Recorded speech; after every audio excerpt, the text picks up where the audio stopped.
पशुपति व्रत की महत्वता दर्शाए। अब पशुपति व्रत को समझ लेना। कई माताएं गलती करती हैं, कई माताएं व्रत को नए नए तरह से करती हैं। कोई कुछ बताता है, कोई कुछ बताता है, कोई कुछ बताता है। उस व्रत को आप समझ लीजिए, पशुपति व्रत।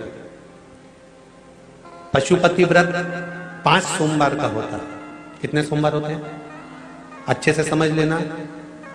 5 सोमवार का व्रत है। आज अष्टमी का दिन आप लोग अच्छे से समझ लोगे तो आपको फिर कोई ये नहीं होगा कि मैंने व्रत करा और मेरा काम क्यों नहीं हुआ। उसमें अपने को अपनी गलती छांटना है कि गलती कहां हो गई। पशुपति व्रत 5 सोमवार का होता है। बीच में किसी सोमवार पर यदि एकादशी पड़ जाए या कोई तीज पड़ गई या कोई त्योहार पड़ गया, कोई नवरात्रि का व्रत कर रहे हो या कोई त्योहार का व्रत कर रहे हो या कोई तिथि का व्रत कर रहे हो और उस दिन सोमवार पड़ गया, अब आपने विचार करा कि मेरा पशुपति का भी व्रत है और साथ में तीज का भी व्रत है, तो कौन सा व्रत करूं मैं। तो उस समय पर आपको पशुपति व्रत छोड़ देना चाहिए। फिर आप तीज का व्रत कर लो, या चतुर्थी का करती हो तो चतुर्थी का कर लो, छठ का करती हो तो छठ का कर लो, नवरात्रि के व्रत करती हो तो नवरात्रि के कर लो। 5 व्रत पशुपति होते हैं। व्रत करने के लिए जब आप निश्चित करें कि मुझे इस सोमवार से पशुपतिनाथ के व्रत करना है, जीजियों भाइयों ध्यान रखना, उस दिन सुबह स्नान करने के बाद में बड़े प्रेम से पूजन की थाली लगा लो। उसमें चंदन, अबीर, गुलाल, जो भी आप रखना चाहें, रौली, चावल, मौली, जनेऊ, पंचामृत, चाहो तो अलग अलग ले जाओ, चाहो तो एक साथ मिलाकर ले जाओ। भगवान शंकर की पूजन करो सुबह के समय पर और शिव जी का पूजन कर कर, आराधना कर कर भगवान शंकर से प्रार्थना करो, हे शिव जी, हे ओगरदानी, हे त्रिकालदर्शी, हे कैलाशी, अविनाशी, आज से मैंने पशुपति व्रत प्रारंभ करे। बाबा मेरा ये व्रत इस कार्य के लिए मैं कर रही हूं, आप स्वीकार करना। बाबा को निवेदन करना। पूजन का सामान थाली में उतना लेकर जाना कि सुबह भी काम आ जाए और शाम को भी काम आ जाए। अलग से पूजन का साहित्य हमें शाम को अलग से नहीं रखना। थाली में उतना ही रख के ले जाओ जितना सुबह भी काम आए और शाम को भी काम। बाबा को निवेदन कर कर पूजा की थाली वापस ले आओ।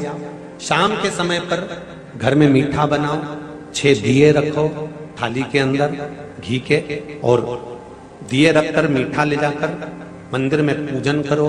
शाम को स्नान कराने की जरूरत नहीं, पंचामृत स्नान की जरूरत नहीं है। शाम को तो केवल जल का छींटा दे दो, पंचामृत का छींटा दे दो, बाबा की पूजन करो।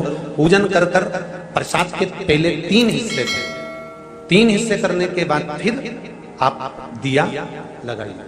फिर बाबा को कितने दिए लगाना है?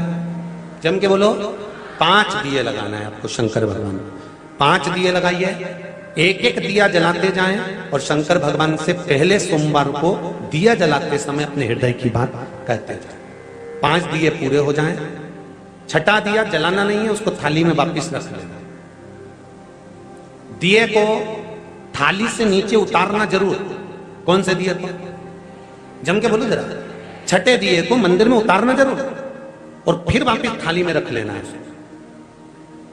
प्रसाद 2 हिस्से मंदिर में छोड़ना है, 1 हिस्सा थाली में रख के ले आना है। पूजन कर कर बाबा को निवेदन कर कर वापिस आइए। शाम को जब घर में प्रवेश करो, सीधे हाथ की ओर घर में अंदर जाते समय अपना जो राइट हैंड हो, अपना जो सीधा हाथ हो, उस ओर बैठो और बैठने के बाद उस दिए को प्रकट कर लो, प्रज्वलित कर लो। वहां पर भी शिव जी से प्रार्थना करो, हमारा यह कार्य है सफल करिएगा। बाबा से निवेदन करके घर के अंदर प्रवेश कर जाओ। भोजन जब जीमने के लिए बैठो, भोजन करने के लिए बैठो, सबसे पहले जो प्रसाद लेकर आए हो उस प्रसाद को खाइए। जो प्रसाद आप लेकर आए उस प्रसाद में से किसी को नहीं देना है आपको, अकेले खाना है। उतना ही प्रसाद लेकर जाना जितना खब जाए, छोड़ना भी नहीं। सबसे पहले प्रसाद खाइए, उसके बाद में भोजन करिए। इस व्रत में सुबह आप फलहार कर सकते हो, शाम को भोजन कर सकते हो। भोजन में ये जरूरी नहीं है कि मीठा ही खाना है, नमकीन भोजन भी कर सकते हो। बस मीठा कब खाना है? जब प्रसाद का 1 हिस्सा लेकर आओ तो वो 1 हिस्सा आप खाओ। उसके बाद में जब भोजन करो तो नमक का करो, कोई मना नहीं, मिर्ची का करो, पर उसमें दिखावा ना करो। और भोजन करें। ऐसे 5वां जब सोमवार आ जाए, बीच में अगर कोई सोमवार छूट भी जाए तो व्रत करना, पूजन मत करना। कोई रजो धर्म आ गया, रजस वाला धर्म आ गया, कोई कार्य आ गया तो उसमें पूजन करना, पूजन नहीं करना है, उसमें व्रत जरूर करना। और जब 5वां व्रत रहे, और 5वां व्रत जब रहे तो उस 5वें व्रत में जब सुबह पूजन कर आओ, शाम को पूजन करो, तो शाम को भगवान पर 108 या तो चावल के दाने, मूंग के दाने, या बेलपत्र, या फूल की पत्ती, जो भी 108 चढ़ा सकते हो भगवान को चढ़ाकर एक श्रीफल 11 रुपए उस पर रखकर शिव जी से निवेदन कर कर घर पर आ जाइए, दिया लगाइए और बाबा से निवेदन कर कर प्रसाद पाइए। अगर नियम से कर लिया तो मेरा विश्वास कहता है 5 सोमवार के अंदर ही आपका काम हो जाएगा, 5वें तक पहुंचोगे। ये शिव कृपा। श्री